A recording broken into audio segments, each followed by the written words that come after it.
Bonjour à tous, bienvenue dans cette nouvelle vidéo HCFR consacrée aujourd'hui à l'application Headphone Control de Yamaha qui permet entre autres de contrôler le nouveau casque sans fil que nous avons testé sur nos pages YHE700B. Alors moi j'ai déjà fait l'appairage du casque avec mon téléphone, donc là on voit qu'il est enregistré ici. Alors on va allumer le casque.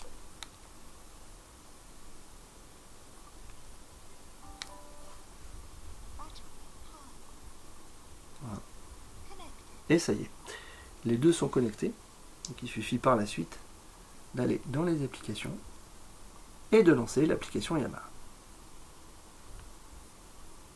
Et voilà, on est dessus. Alors au préalable, tout ça, il faut quand même appairer le casque avec le téléphone ou avec un ordinateur, enfin n'importe quel dispositif Bluetooth. Donc il faut rentrer dans la phase d'appairage du casque, donc je ne vais pas le refaire puisque c'est très simple. Il faut appuyer d'une manière continue sur cette touche et la petite LED clignote rouge et bleu.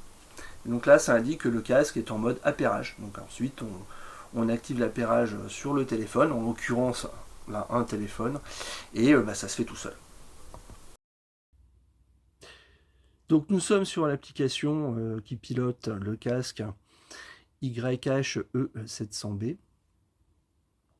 Et on voit qu'il y a pas mal de petites choses déjà sur la page d'accueil. Bon, déjà le casque est identifié, il est là, avec son niveau de batterie. La batterie annonce une belle autonomie. D'après Yamaha, on a droit à 32 heures d'autonomie, ce qui est quand même très très bien. Et là, on a déjà pas mal de choses. Alors je vais rentrer dans les paramètres pour vous montrer ce qui s'y trouve. Alors déjà, on a le nom du modèle pour vérifier qu'on ne soit pas trompé. Alors, cette application, elle n'est pas dédiée au YHE700B. Faites attention, c'est une application qui va fonctionner avec d'autres casques de la marque et une application précédente qui porte pratiquement le même nom, mais qui prend en charge des casques de génération précédente. Donc il y aura deux applications Yamaha. Vous ne trompez pas. Donc si vous n'arrivez pas à interfacer le casque avec l'application, c'est que sans doute vous n'avez pas pris la bonne dès le départ. Bon, ça c'est pas grave, il suffit de la désinstaller et installer la bonne. Donc on a droit à les informations d'usage, donc la version du firmware, la version de l'application, la minuterie d'arrêt, donc qui permet de paramétrer la mise en veille automatique du casque, donc son arrêt, ce qui permet d'économiser de la batterie. Si on s'en sert pas par exemple, ça sert à rien de le laisser allumer et de se retrouver avec une batterie complètement à plat. La détection intra-auriculaire, alors ça c'est bien. Si on la désactive, le casque va fonctionner en permanence. Et si on l'active, il y a un petit capteur qui sait quand le casque est posé sur une tête. Et résultat, il s'active, il se désactive. Donc ça permet d'économiser de la batterie. Donc on enlève le casque de sa tête avec cette option activer. Le casque s'arrête, on le remet sur sa tête, le casque démarre. Ça marche très bien. J'ai essayé, ça fonctionne, c'est sans défaut. Le guide audio, alors qu'est-ce que c'est ça? Alors ça, je pense que c'est le guide vocal pour certaines choses, si on ne le veut pas. La vérification des mises à jour. Bon, allez, on va aller voir. Ah ben voilà, c'est bien. On a le dernier firmware. Super. Le guide d'utilisation. Bon, ça, c'est pas mal. Ça nous renvoie sur le guide d'utilisateur complet de YAM. Donc, on a vraiment tout ce qu'il y a à savoir sur ce casque, y compris ses technologies, enfin tout ce qu'il fait. C'est plus qu'intéressant, puisqu'on comprend un petit peu à quoi correspondent les différentes options du casque.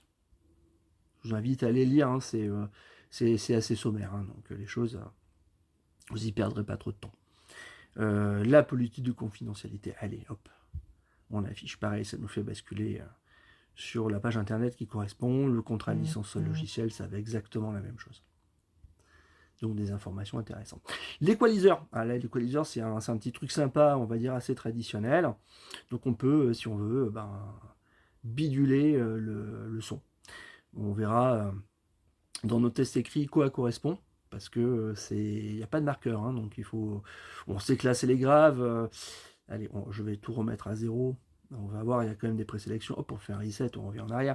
Donc là, on sait qu'on est probablement dans le grave, là, on est probablement dans les médiums, et là, on est probablement dans les aigus. Donc c'est quelque chose d'assez logique, mais de peu précis. Ne vous attendez pas à pouvoir faire de la correction acoustique avec cet outil-là. D'ailleurs, ça sert à rien, puisque le casque intègre déjà un processing automatique qui le fait.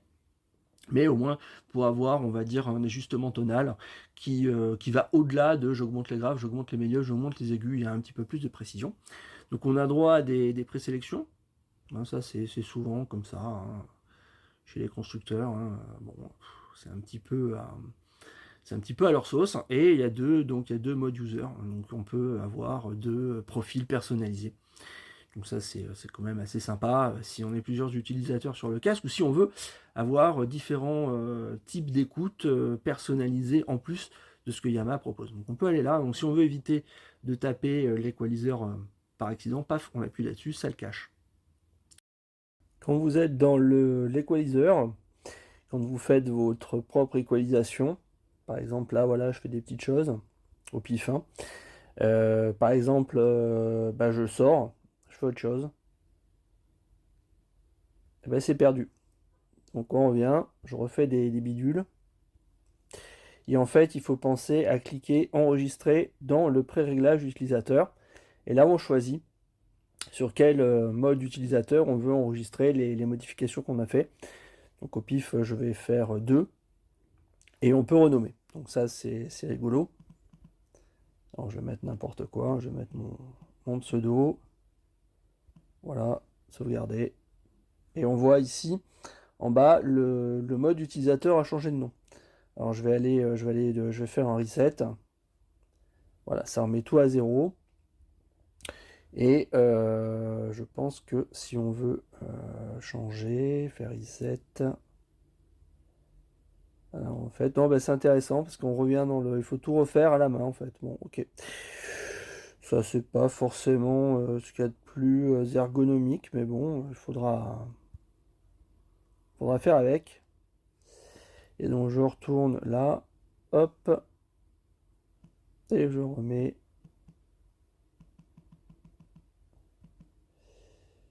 User 2. Voilà, comme ça, je reviens sur les configurations initiales. Donc ça, c'est des réglages de la réduction de bruit. Alors ça, on y accède aussi par le casque directement. Donc il y a un loop sur le casque, la fameuse touche qu'on aura vue dans notre vidéo d'unboxing.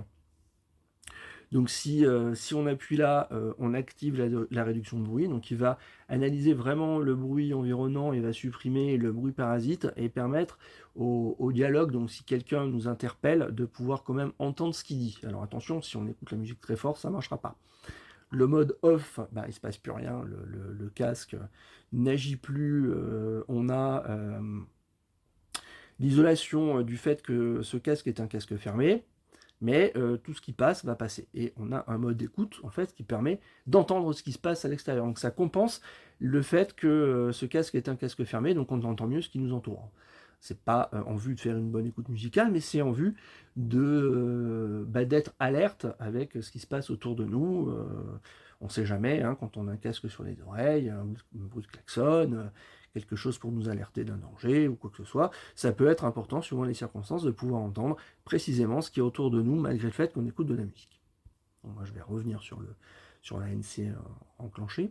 Alors c'est bien, il y a une petite touche info.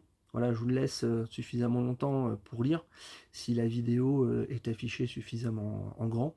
Donc il y a toujours une petite explication qui dit à quoi correspond quoi. Comme ça, on n'est jamais perdu, c'est quand même pas mal.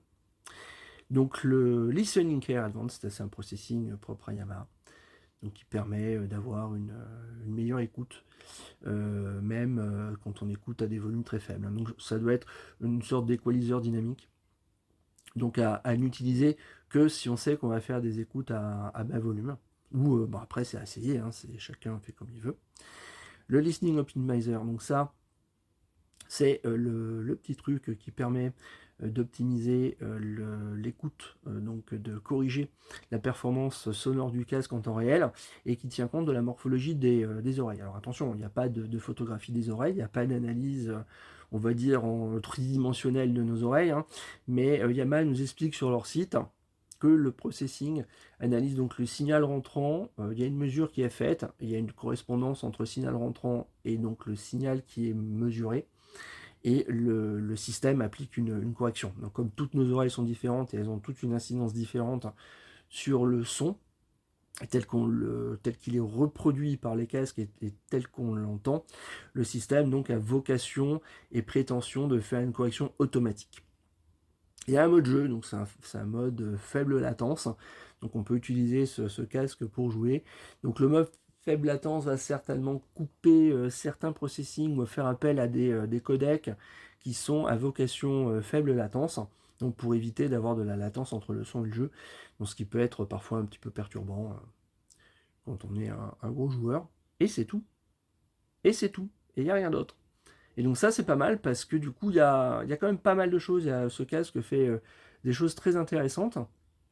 Mais comme tout est quasiment automatique, on n'a pas des paramètres supplémentaires, donc à part l'équaliseur. Et du coup, tout est très simple. Donc il suffit par la suite de lancer l'application musicale qu'on utilise pour écouter de la musique. On bascule sur les deux applications et on n'est pas perdu, puisqu'en fait, le casque fait tout seul. Et les petits paramètres à sélectionner, donc si on veut enlever certaines choses, il suffit d'appuyer dessus. Et ça se fait automatiquement. Alors pour l'avoir un petit peu écouté, ça marche quand même très bien.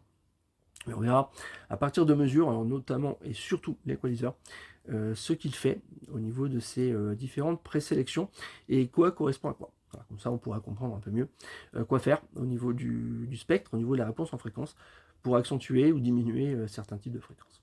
Voilà, bah, du coup ce sera tout. C'est assez rapide puisque l'application est pas forcément sommaire, elle est on va dire très synthétique et très simplifiée, donc c'est une bonne chose puisqu'un casque nomade sans fil, on lui demande quoi? On lui demande de faire de la musique, on lui demande d'être simple d'utilisation, et je trouve que là Yamaha a bien fait les choses. Donc bah, cette vidéo arrive à son terme, on aura tout vu sur l'application et sur comment utiliser ce casque à partir de son téléphone par exemple. Alors ici c'est un téléphone Android, mais bon l'application fonctionne aussi sur iOS, donc sur l'environnement Apple. Donc personne n'est négligé, forcément. Yamaha, c'est une grande marque, elle fait bien les choses. Voilà, je vous remercie d'avoir regardé cette vidéo jusqu'au bout, et je vous donne rendez-vous sur notre test écrit, qui en dira un petit peu plus sur les aspects techniques de ce casque, notamment à partir de mesures, faites sur notre banc de mesure, qui est un petit banc de mesure abordable, à partir du système IRS de chez Mini DSP, et si vous vous intéressez au casque, je vous engage à vous intéresser à ce petit matériel qui fonctionne sous roue, qui est un logiciel gratuit. Donc pour une petite somme, vous pouvez mesurer vos casques et comprendre un petit peu mieux leur mode de fonctionnement. Merci, à bientôt.